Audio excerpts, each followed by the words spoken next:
Oh, can we go to Ukraine? I promised we'd go to Ukraine next. Go ahead. Thank you, Jen.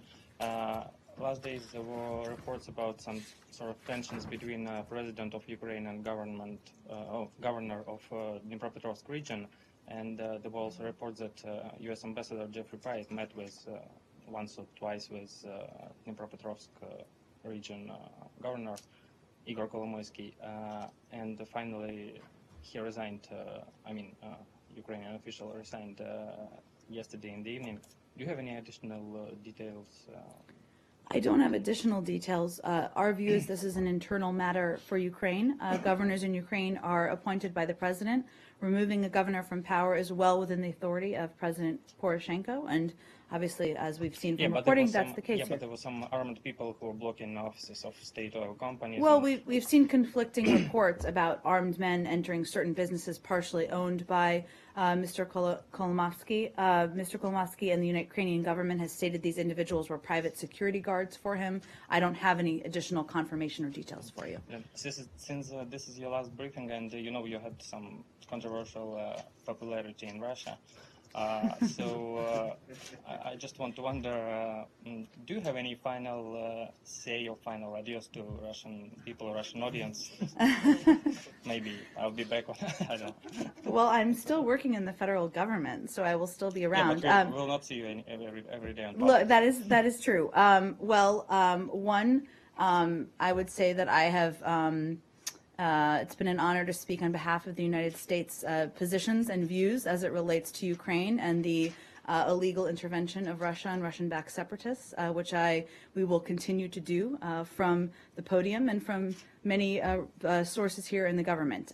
The second thing I would say is people shouldn't believe all of the propaganda out there. The United States, myself, as silly as that sounds, there's no desire. We want to see Russia thrive. We want to see the people thrive. We want to see the economy prosper, and suggestions otherwise are simply propaganda. Thank you. And just thank you. Okay, Ukraine, go ahead. Russia. Can I just thank you what's your most memorable moment with respect to Russia? My most memorable moment.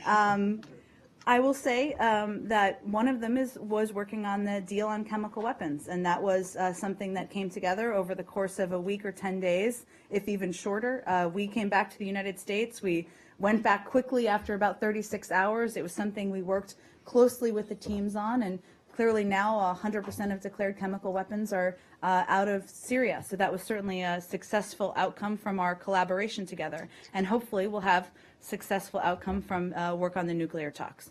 Okay. It was time when you got present with this pink ushanka, right? Pink I hat. have my pink hat at home. It's coming with me to the White House. Should we go to a new topic? Go ahead. Yes. Can we go back to Ukraine? Sure.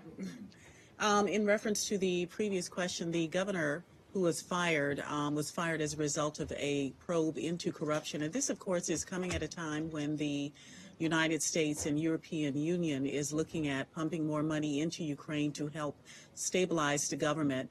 Do these types of scandals, how do they impact the U.S. in terms of its view of the government? And does it make the U.S. a little bit more hesitant to provide this type of funding when this corruption is still underway? Well, we are certainly aware, as you referenced, of a dispute involving new laws designed to bring further reform and transparency to businesses in Ukraine. Certainly efforts to bring more transparency and reform that the government are putting into place is a positive step. We support the government's continuing efforts to ensure that the rule of law is applied in all sectors, including the operation of partly or fully state-owned companies. There can be no return to the laws that existed, the prior laws that existed in this regard under former President Yanukovych. And so what we're seeing here is efforts to put reforms in place that can crack down on issues like corruption and put greater transparency in place, and we see that as a positive thing. Do these types of corruption probes have an impact as far as the U.S. is concerned on efforts to stabilize the country and U.S. efforts to be a part of that in terms of the separatist movement? We don't see it that way, Pam. Obviously, there are internal matters that Ukraine, just as any government, is working through.